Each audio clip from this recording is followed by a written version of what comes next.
Hello everybody, and welcome back to the History of Fresh Produce, the podcast series that explores the fascinating and often overlooked history of fresh fruits and vegetables.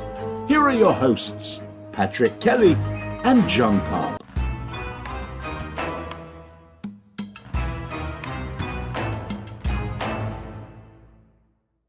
Hello everybody and welcome back to the History of Fresh Produce. We are still here in Anaheim. For those that have been following us, this is probably dropping some other time outside of Anaheim. It's okay. We're in Anaheim as we're recording this, right? 100%. And live again for what, the second time this year? Together? Or third? Think so we're in New York. Okay, we're New in York. Anaheim, all the important places in the world. It's fine. We're good. But yes, we're here in the convention center for the IFPA Global Produce and Floral Show. And of course, we had to do something with history and something, of course, with our special education sponsor, Cornell University. And Cornell's great because they do bring students here every year, as do a lot of universities.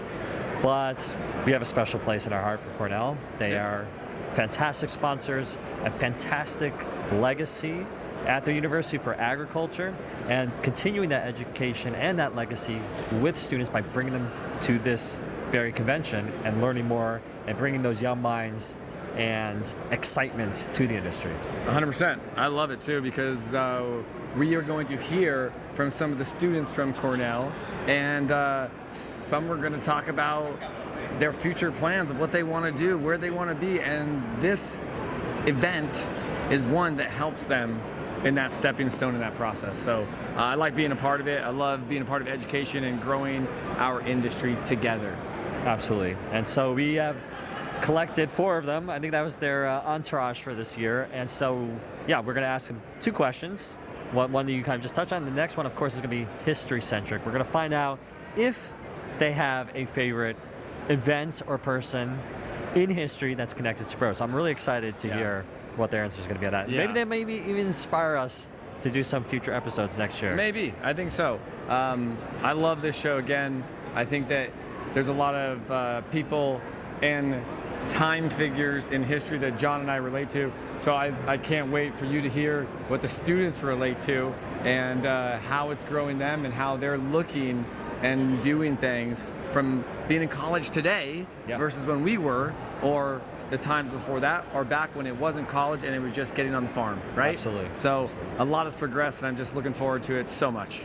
Yes. So let's cut to what they have to hear, and we'll be right back. All right, so I have Caleb here, also, of course, from Cornell University. Caleb, obviously, we have a little bit of a special interaction because I've been mentoring you during this show, so we've got to know each other pretty well. But I haven't been spending the whole time with you, so why don't you tell us a little bit about what's been the most memorable or impactful thing that you've experienced at this show the last couple of days? Yeah, I would say the most impactful part of this show is the amount of connections that you can make here.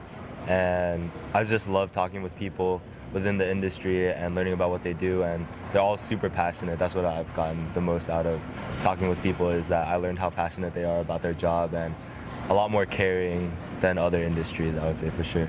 And was there a specific, no pressure, I don't anticipate it to be me, but was there a specific person that you met during the show that really wow, that I did not expect that, or just made you think of the industry totally differently? Yeah, I think there's this guy named John Pat from Jack Vandermeer. No, but seriously though, I feel like you are really passionate about sustainability, and there's not a lot of people that are they say that they are, but they're not really that passionate if you talk to them at the end of the day. And I feel like you really are, so that's super inspiring for sure. Wow. Okay, well, I did not expect that answer, so I did not pay you, okay? I'm going to put it on the record. But thank you, I appreciate that. So now, second question for you, because obviously this is the History of Fresh Produce podcast. What would you say for you is your favorite historical event or person connected to produce in history? Dead, alive, whatever you want. Gotcha. Yeah, I was trying to think of some people, but I think there's an event. I would say it is historical, because I personally am a big supporter of organic. So when USDA was officially put into effect in 2002, I thought that was a good moment or event in time in fresh produce, because I feel like obviously nowadays it does get a bit controversial with regenerative and organic and that side of topic, but I feel like it had to start somewhere, and I feel like USDA was the best way to kind of lay a foundation and a good place to start for sure. Okay, so USDA, I think Patrick and I are going to have to look at. I don't think we've done an episode on that one yet, so maybe we will have to do a special one on that. So this is also data collection for us, right, on the history of fresh produce. So, Caleb, thanks so much for joining us on the show, and now we're going to talk to one of your fellow students and get their impressions. Thanks for being here. Thank you. All right, everyone, we are here with Sadie Cooper of Cornell University, a student here at IFPA 2025. Sadie, great to have you. Thank you. It's good to be here. Are you having a good time at the show? Tell me that first. I'm having an awesome time. It's been so great to see just all aspects of the industry coming together, really seeing everything that goes into that final product you see on the shelves. I started bringing my son at 8 years old to work some of the booths with me, and then I stopped bringing him, and he asked me every time I go to a show, can I go to the show with you? Can I go to the show with you? One of his favorite things to do was obviously to go around and get all these items off all of the booths, which is awesome, okay?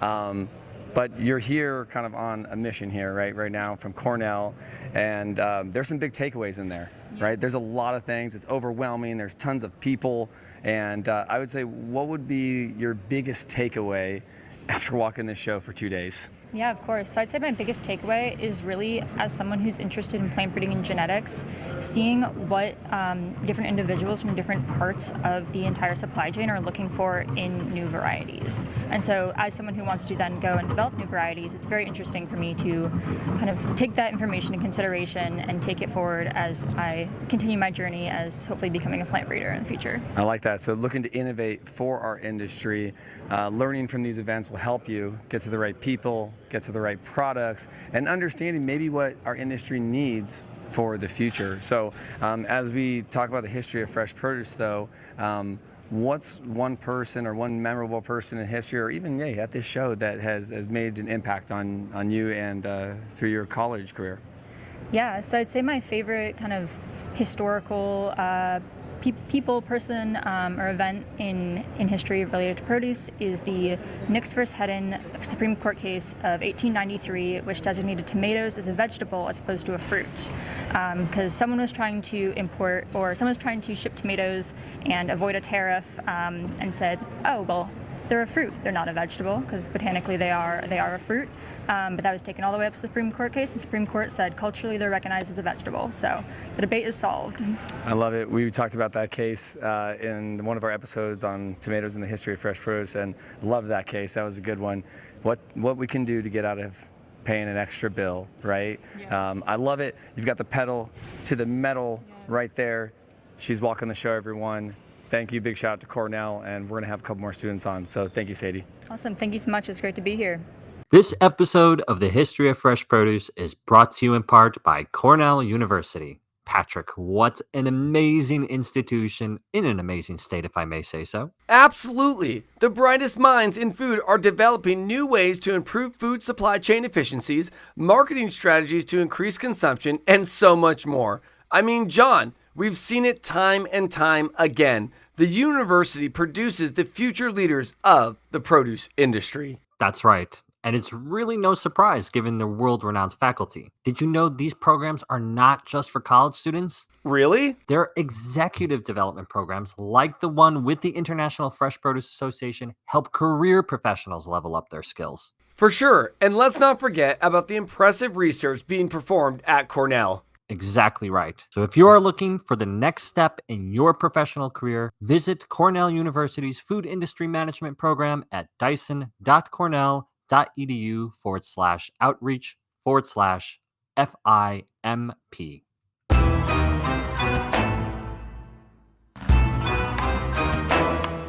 All right, so now I have Nikki with me. Nick, I've only met you, so I don't know much about you yet. What has been your most impactful takeaway from the show? Because like a lot of your fellow students, this is your first time at the show. So what has been that moments where you're like, wow, this is totally something that's going to stick with me for the future? Yeah, I think it's super interesting being a student to see the companies that are willing to talk to you and to tell you a bit more about their company, because a lot of these people are in sales and marketing. So it's interesting to see the companies specifically that want to get to know you, want to get to know what you want to do in the future, and to see which ones are just willing to take that extra time to not try and sell you something, but just try and give you an overall explanation of what their company is and what they're doing and things like that. So that's what I really appreciate as a student. Okay. And was there any specific person or company that you approached and saw what they were doing and thought, that was really something that's gonna, stick with me? Yeah, so I talked to the Little Potato Company, and I was talking to a sales representative, and he wanted to get to know about me, wanted to get to know about what I was doing, what I was studying, and then he actually pulled someone from their business that was there and had them chat with me, and they were talking internships.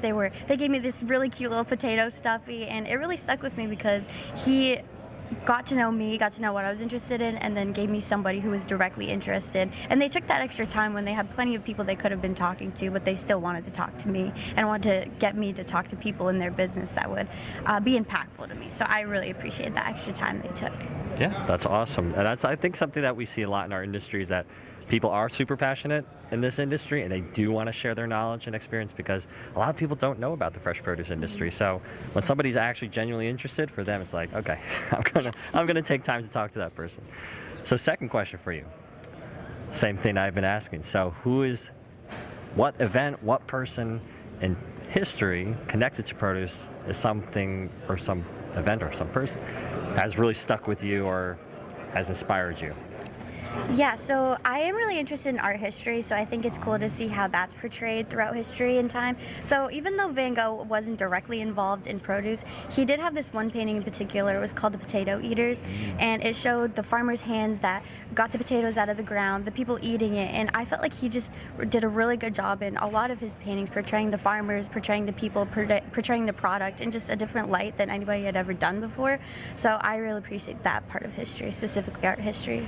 I like that answer. Not only because I like Van Gogh, but we actually did an episode on olives, and he did a whole series on olive trees as well when he was kind of going through a tough mental time, as we know about Van Gogh. But I did not know about the potatoes, so you taught me something new today. So I appreciate that. So thanks so much for joining us and sharing your insights and experience here, and hopefully we'll see you in the industry soon. Yeah, thank you. All right, History of Fresh Produce lovers, we're back at IFPA, and we have another Cornell student. That's right, we have Trisha Saxon, and excited to be here. Yeah, I'm extremely excited to be here. It's great to see everything, walk the show floor, and just meet all the different people in the produce industry. Tell the truth, when you walked in, what were you expecting? Was this what you were expecting? Definitely not to this size and magnitude. I mean, I expected it to be amazing and impactful, but just the sheer size of everything and all of the different companies that are represented here and their booths has just been amazing to see, really. It is. It's absolutely amazing. I mean, IFPA is, again, one of the largest shows here in the United States, and it's crazy to see how the community gets together from all over the world, right? And I think that's what sometimes gets so overwhelming when you're walking around. But through all this craziness, right, you probably saw John Deere tractors, you saw machinery, right? You saw juice machines, and people too. But what was the biggest impact from walking that floor in there?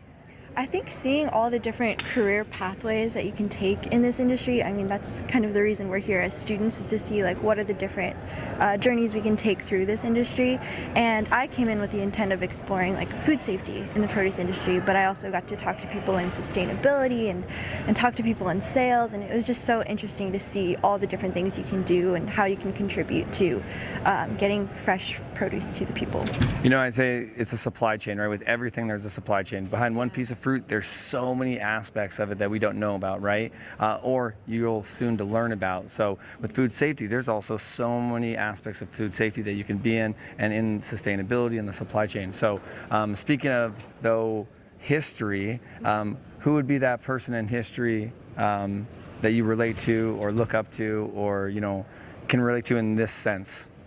I think I learned about Clarence Birdseye last summer and how he invented the process of flash freezing food, and he was inspired by the Inuits who did that with their fish, and now that's being used across all different parts of the food industry, including with vegetables and produce. So I think that's one event or person that sort of sticks with me. I like that. I like that. So from court cases Okay, from paintings and beyond, we talk about it all here on the History of Fresh Produce, especially with great Cornell students leading, learning the future of our industry. So Trisha, thank you. Thanks for having me. All right, so that was pretty amazing responses, That huh? was great, man. Not things that I was expected here. I like the Van Tomato Gogh. exchange came up again, like all this stuff. Like, think about Blast it. from the past of our episodes and some inspiration ones. Listen, who would have thought? Volume 1 coming soon. Exactly. So we have some new ideas going into next season for the History of Fresh Produce. Yeah. And this is going to close out yet another show, our third show with our show. Yeah, Right, third the History show of Fresh with our Produce show. with IFPA Global Produce and Floral Show. And so next week, I have no idea what we're doing because I don't know when this is coming out. You'll just have to stay tuned. If you're an and find out. HFP member, you'll know Yeah, you before will know. everyone else. Exactly. So join the You will. HFP club today. We'll see you next time. And hey, get yourself educated on where your fresh produce comes from. Absolutely. So until next time, it's goodbye for me, John Pepp. And me, Patrick Kelly.